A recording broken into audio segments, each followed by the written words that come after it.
disappointment is unmet expectations. And the more significant the expectations, the more significant the disappointment. You're listening to the Connected Parenting Minute with Will and CarrieAnn Standfest. This podcast is a conversation about parenting using connection-first, trauma-informed principles. Because when you lead with connection, everyone feels seen, which is the foundation to a more peaceful home. This podcast reminds you that you don't have to be a perfect parent, but we can all get a little better, one connected parenting minute at a time. Hello, and welcome back to the Connected Parenting Minute. My name is Will Standfest, and I am so glad you've taken a minute to join us today. If your home is anything like ours, the holidays bring a lot with them. More activities, more emotions, more pressure, and sometimes more chaos than you planned for. Because there is so much going on this time of year, we're doing something a little bit different today. We are re-releasing one of our most loved holiday episodes from last season. And the reason I love doing this is because sometimes hearing the same message at a different point in your life hits you in a whole different way. You catch things you missed the first time, insights land a little differently, and a familiar idea can suddenly give you exactly what you need in the moment. So as you listen, let this be a little pause in your day, a moment to breathe, reset, and take in whatever stands out. And don't worry, we've got more brand new episodes coming before the end of the year, so let's get into it. Here is Navigating the Holidays, Expectations versus Reality. Hello, and welcome back to the Connected Parenting Minute podcast. My name is Will Standfest, and as always, I am joined by the lovely CarrieAnn Standfest. Hey, everybody. We're so glad to be here. We are so glad to be here. We're glad that you can take a few minutes out of your day and join us for this fantastic episode. It feels a little weird because we're recording and it's light outside. So we're hoping that all of our children will be quiet enough that we can get through this episode. So you'll have to forgive us if there's a little bit of noise in the background. I'm going to do my best to edit it out, make it sound all good, but we're not in a recording studio. We're actually recording in our house. And when you have 8 children... Plus a friend. Oh, plus a friend. There's a friend here today. Sometimes things don't go as you expect. Exactly. Oh, that is a really great segue into our episode tonight. Although I do want to say that we're really excited because we'll share next episode an interview we did with someone at the Planted Conference. It is a really good interview with Sandra Flack. It was fantastic. However, coming up next here in all of our lives are the dreaded holidays. Not dreaded. They're fun. Says the woman who has not done any Christmas shopping and swore she would have it done by Thanksgiving, which might or might not be tomorrow. Yeah. No, it's the day after tomorrow. You got plenty of time. You can do all your Christmas shopping tomorrow. Oh my goodness gracious. But we're going to talk about the holidays. The holidays are starting. And if we're all honest with ourselves, the holidays can be a lot with kiddos, right? And so we wanted to take a few minutes on this week's episode and talk about expectations. That's such a good topic. And I'm so excited to unpack this a little bit with you. Well, without further ado, let's dive in. Awesome. So when things don't go as planned, because that may happen once in a while. You mean when we have all of the holiday plans with all of the people that things aren't going to go exactly the way we want them to? That may or may not be the case. I don't know about you, but I've never had that happen. So I've only been on this earth for 45 years. I've got another 40 for it to happen, right? Exactly. Practice makes perfect, right? All right, let's get to point number 1. Point number 1 being that we need to recognize our expectations. We need to recognize our expectations. Say more about that, hon. When we go into specific times of the year, we often may or may not feel disappointed when things don't go as planned, right? Yeah. But one of the things I think we don't actually do is take the time to recognize what our expectations are. Mm-hmm. As a result, we're disappointed, we feel down, all these pieces that we're not really clarifying and understanding. And my encouragement to our listeners is to really take the time to recognize what those expectations are. That's really good. Yeah, because if you can't do anything with your expectations if you don't say them out loud or communicate with your spouse or your kiddos about what the expectations are, what you're hoping for, or what you're planning for the holidays, if those things aren't openly discussed, you're kind of setting yourself up for disappointment.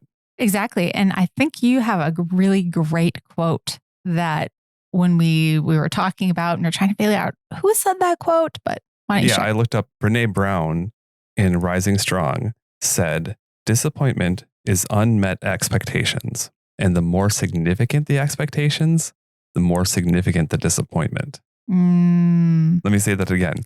Disappointment is unmet expectations. And the more significant the expectations, the more significant the disappointment. Right?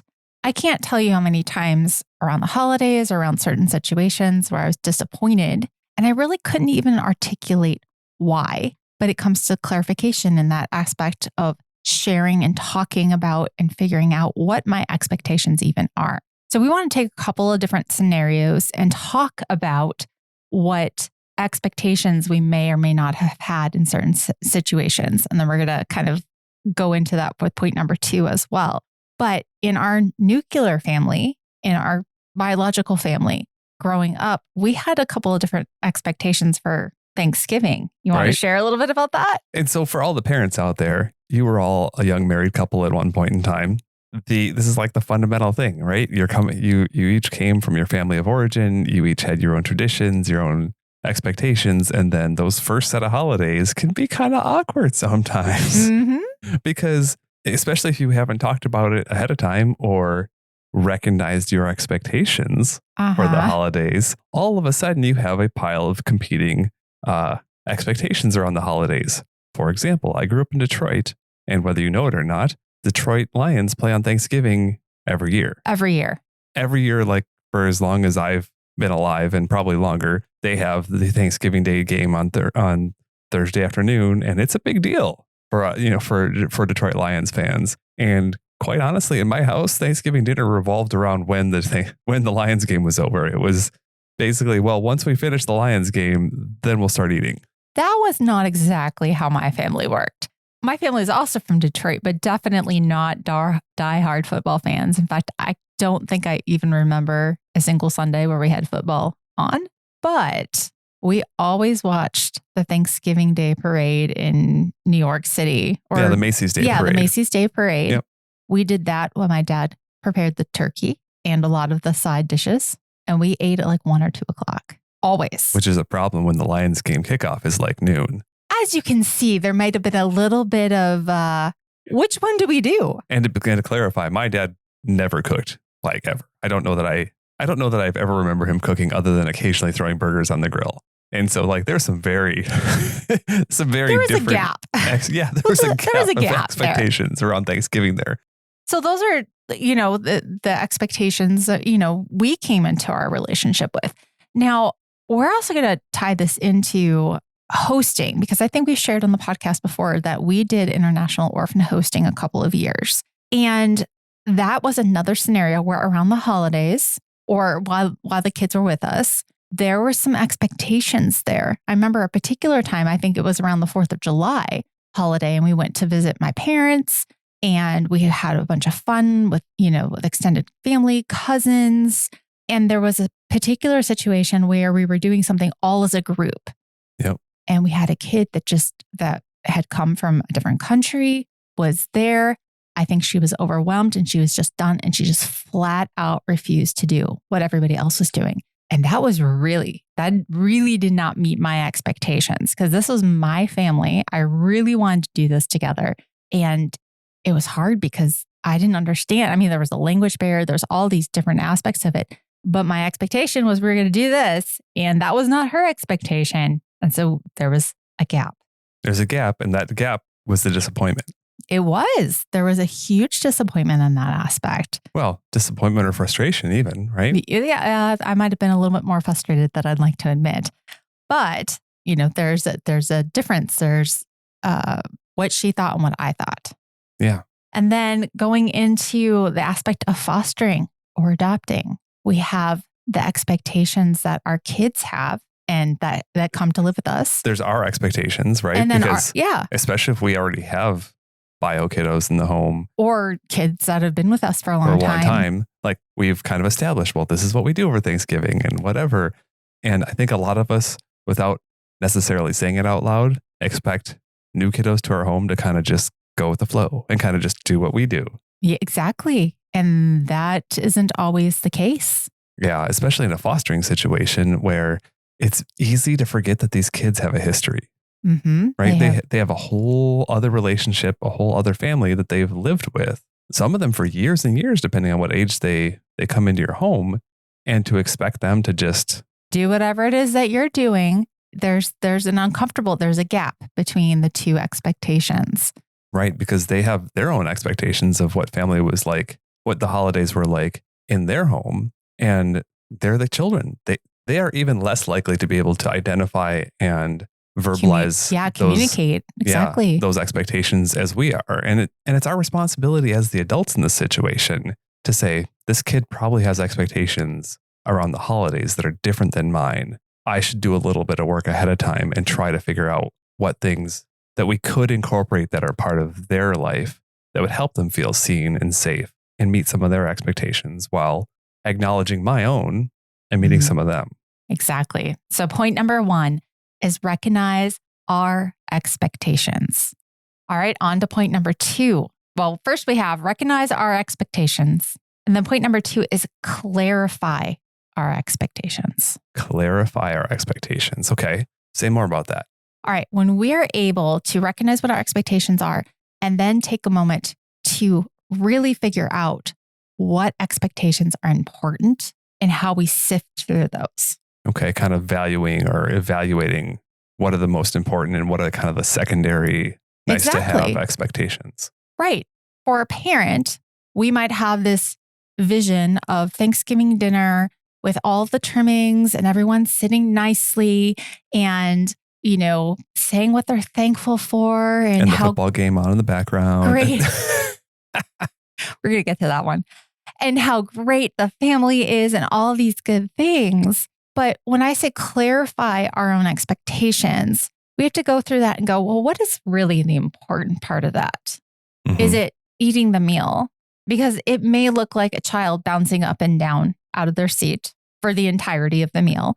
It may look like someone going, ew, this is gross. And then you gently reminding them and saying, you can say it's not my favorite. It could look like someone genuinely not being thankful at that moment. Yeah. And just being angry about it. Again, kids that are not born to us, kids that are visiting, kids are, even family members that are extended coming cousins back into the family. There's a whole gamut. So clarifying what is important to you can help you meet those expectations in a realistic way. Because to be honest, we can't have all of the things. We can't.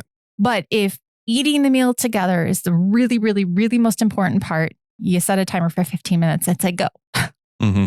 Or if figuring out what you're thankful for and sharing that, it may come in a different way. Right. Maybe it's not sitting around the table because there's food sitting in front of the children and there's dinner rolls. You don't understand. There's rolls and there's butter and there's gravy. How can you expect a kid to sit still when there's rolls in front of them? Oh my gosh, that's such a thing. I think we have to get more rolls, by the way. Yeah. That's as soon as I said that, I'm like, we probably don't have enough rolls. No. All right. We digress. But clarifying what those expectations are really important. Right. Because you clarify which ones are most important to you. And also, I think that comes with that is clarifying what's realistic based on who's in your home. Exactly. Because it could be aunts, it could be uncles, it could be grandparents, it could be cousins, it could be host kiddos, it could be foster kiddos, it could be adopted kiddos.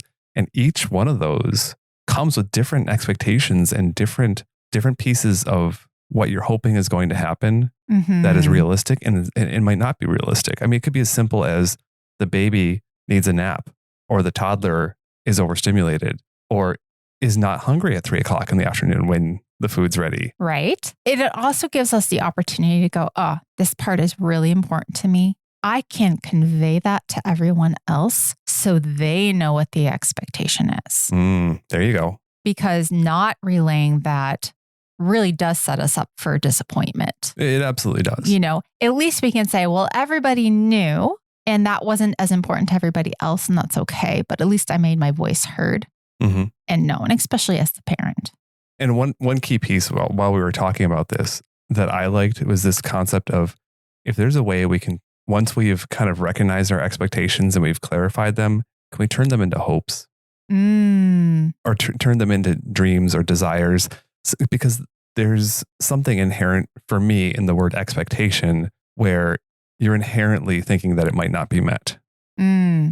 You know, or there's inherent, like Brene, the quote said, there's inherently disappointment when an expectation is not met. Exactly. And so there can be a little bit of disappointment when I hope that we're able to do this. I hope that we're able to make this work. And yet, if I expect it to happen, I can be disappointed. If I hope that happens, I'm like, I feel like I'm more like let down. Like, well, I was hoping this was going to happen, but it didn't work. So that's okay. Just finding a way to hold it loosely. Yeah, exactly. Especially when it includes a gamut of other people. Yeah. But there is the aspect if you're like, well, clarifying, I really, really, really want to watch It's a Wonderful Life. And I want to do it with the family, but that doesn't work out. You go, okay, well, this is really important to me. I can do it another time. I can do it with my spouse. I can do it with my best friend. I can do it with one child. And recognizing, because we're not saying don't have things that you like to do or that are important to you and ignore those. What we're saying is just looking at the whole picture. So that way we're not the ones, because quite frankly, when mom gets upset and bent out of shape, it's really hard for everybody else. It's just a dynamic that gets difficult if we're being completely honest. Yeah. And so being honest with yourself about what expectations are, why they're important, those types of things can help maybe make that a little easier as we go. Absolutely. Right. I wanted to get back a little bit when we talked about, the aspect of, so clarifying our expectations, but in the context of when we first got married and we had different expectations for the 4th of July, for Thanksgiving, what did that look like? What did we end up doing? I think what we ended up doing is I felt like football was important to me. And I decided when we ate didn't really matter to me nearly as much. Mm-hmm. And so I think what we ended up doing is we ended up turning Thanksgiving into more of a kind of early lunchtime thing. Mm-hmm. Maybe not early lunchtime, but a lunchtime meal. So we could eat before the football game started or when it didn't work, like timing wise, because, cooking turkey. Because cooking turkey is hard. It is. When it didn't work, it was more of like, well, we'll start the game. And when food's ready, we have the technology to pause TV nowadays. Right. That didn't exist before. And so we would pause the game and go eat and enjoy the time. And then after dinner, we can go back to the game, or the Lions are losing bad enough that I don't care anymore. Not this year. There is that. Not this year. Shout out to all the Lions fans. Let's go. All right. So what I hear you say is we made compromises. We clarified what was important to us, and we worked together to make the thing that was important to you and the thing that was important to me work together. Yeah, that's right. And then in our hosting situation where we had a kiddo that didn't want to do what everybody else did, after my initial disappointment and frustration and stuff, I recognized that this child is here for a short time. I could continue to invest in relationships with my family in other ways. And at that time, I could invest in her by just staying with her and being with her. But I had to be able to clarify, well, what's important to me? It's spending time with my family. And how do I make that happen? Well, it can't happen right now because I've got to manage and care for the person in front of me. I can clarify by saying, well, later I'm going to spend extra time connecting with my family. In a different way. Yeah. Well, and even clarifying your expectations. If you're in a period of hosting children and you're hoping to have a good connection and have a good relationship with them, then maybe that's more important than Christmas or Thanksgiving going exactly how it's gone for you in years past. Mm-hmm. And clarifying that this short time relationship with this host kiddo is really important to me and I want to make it the best that I can may mean that the perfect holidays come second to that. Exactly. That it's just this moment. Yeah. And that's okay. And then, with fostering and with adoption, looking at it differently of really setting the tone that our children's families are also part of our families. Yeah. Our family has expanded not just by the 1 or 2 or 3 kiddos we are fostering or adopting. Mm-hmm. It's expanded to include their extended family as well. Exactly. And that's going to look different in every situation, but having an open heart and mind to that of how do we make that possible? because nothing says I love you to a kid quite as much as saying I love the people that you love. And the things that are important to you are important to me. Absolutely. All right. So point number 2 is clarify our expectations. And that brings us to point number 3, which is my favorite. It's create a backup plan. Create a backup plan. It could be plan B, plan C, plan D. There are lots of letters you can use. There are lots of letters, 26, I think. Specifically.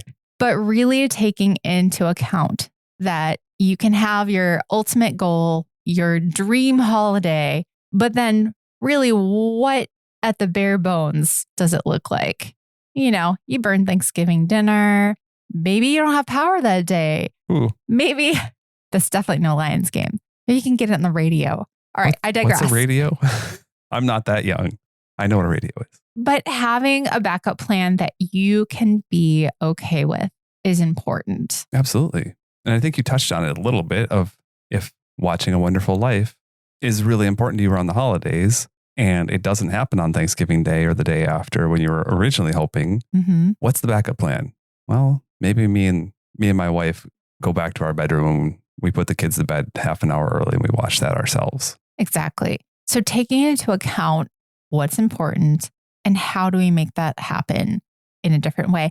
Actually, we have a great story with that. I was thinking about the Thanksgiving where we moved. Oh, yeah.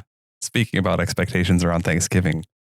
What was that? Was it like 9 years ago? I think it was 9 years ago because it was the move to our last house. Something like that. Well, here's the setup. We're moving into a new house. We just purchased, very excited about it. I don't remember how many kids we had at that point. 5. Yeah, it must have been. And we may or may not have forgotten that Thanksgiving fell right in that time. There's a lot going on when you're moving houses with 5 children. Yeah, that would be accurate. So we're moving our family, but everything's in boxes, all these pieces, a bazillion trips, trying to clean everything up, have the old house, there's closing issues, all these things, right? And so we forgot that it was Thanksgiving. I don't know if we forgot it was Thanksgiving. We forgot to prepare for Thanksgiving. I think I forgot. Okay. To be completely honest. Well, one of our children was really looking forward to Thanksgiving dinner. And at the last minute, we were just like, oh, but I don't think he actually said this. He didn't say anything. And we ended up going, you know what? People do like Chinese food for Thanksgiving all the time. Like that's a thing, right? Maybe it's more Christmas. I don't know. I confuse my holiday movies. And so we said, you know what? We're just going to get frozen Chinese food and cook that, right? Yeah. Great. So I think First I went to big meal. I went to like Target or something and like got the orange chicken and the fried rice and like whatever they had in the freezer section because we just didn't have the time or the bandwidth to cook a turkey and to mash potatoes and to do all the things. And the two of us were like, hey, this is an adventure. It'll be fun. Whatever. This child may or may not have been completely crushed. Like his soul was crushed for how disappointed he was. I want to say he may have shed some tears over it. Like it was a pretty big deal. Yes. And there were many years after that where, do you remember this? He used to be like, now remember Thanksgiving? Remember that one time? Thanksgiving is next week, Mom and Dad. Are you ready? Are you ready? We don't want to have what happened last time happen again. It was pretty intense. And now we look back on it and laugh, but it was really funny. But he had an expectation, and granted, he was a kid, and so it doesn't fall anywhere near his fault. But it just highlights the fact that when we have expectations and they aren't met, that it can be very crushing, especially if you have really high expectations. Right, and even from us as parents reflecting back on that, we probably could have had a conversation with him. And been like, hey, bud, listen, Mom and I let's just go to the store. Why don't you pick out something you'd really enjoy for Thanksgiving? Like I could have tied the kids in a little bit more, right? Maybe in retrospect or something like that would have helped mitigate some of the expectations. That wouldn't mean they wouldn't have been disappointed, but maybe not like soul crushingly disappointed. Yeah, that was pretty intense. It was just, it is a good example, but it's also, we tend to think and just go, oh, well, we're just going to do this. We're just going to change that. And our kids do have expectations too. And our kids' expectations are just as valid as ours. Yep, they are. They are. And so creating a backup plan. Because every season's going to be different too. I just want to tie that in really quickly. Because we may be in a season where we have an infant. We might be in a season where we have 5 teenagers. We might be in a season where extended family member comes and crashes your house for a week and has a bazillion kids with them. There are different seasons, and that's okay. And just looking at that and be like, oh, this one's going to be different, because it can be a shared memory, especially when you experience something different out of the ordinary together as a family. That really is the heart of connection, is our shared experiences. Absolutely. I mean, you think of how many crazy stories from growing up that have become just the family thing that you laugh about or talk about at the holidays, and when you're remembering good memories. Heck, the Chinese food for holidays is now kind of a running gag in our home. In fact, I think we are planning to do Chinese food for Christmas dinner this year. Oh, that's right. Just because now it's a thing that we all laugh about. But it's a story. It's a shared story that kind of builds connection, and it's kind of an inside joke and something fun for our family to connect around. No. So remember, your plan B, C, or D could be the thing that becomes a lasting memory. Exactly. Oh, I love that so much. All right. We should probably wrap up this episode, but I just want to touch on those 3 points again really quickly. Point number 1 being recognize our expectations. Point number 2, clarify our expectations. Nobody is going to read your mind. So being able to figure out what's important and relaying that to the people in your life, your family, extended family members, can help mitigate some of that disappointment if things don't go the way that we are hoping they go, but we didn't actually say. And then point number 3 is create a backup plan, because shared experiences are the heart of connection. Absolutely. Well, thank you so much for taking a few minutes out of your day and listening to the podcast. I hope that this is giving you some encouragement, some value, some things to think about heading into the holiday season, so that you can manage your expectations and not end up with a whole world of disappointment and frustration, because we all know that it happens. If you've enjoyed or gotten value from this episode, please jump over to Apple Podcasts, leave us a review, and tell your friends about the episode. Sharing this podcast far and wide is one of the best ways you can help us grow and help other parents out there that might be struggling just like you. So before we go, we just want to remind you, you don't have to be a perfect parent, but we can all get a little bit better, one connected parenting minute at a time. Thank you so much for listening to my mom and dad's podcast. I hope you feel really inspired today, and remember to subscribe for the next episode.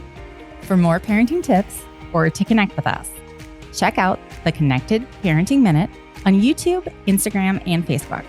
Or you can send us an email using connectedparentingminute@gmail.com.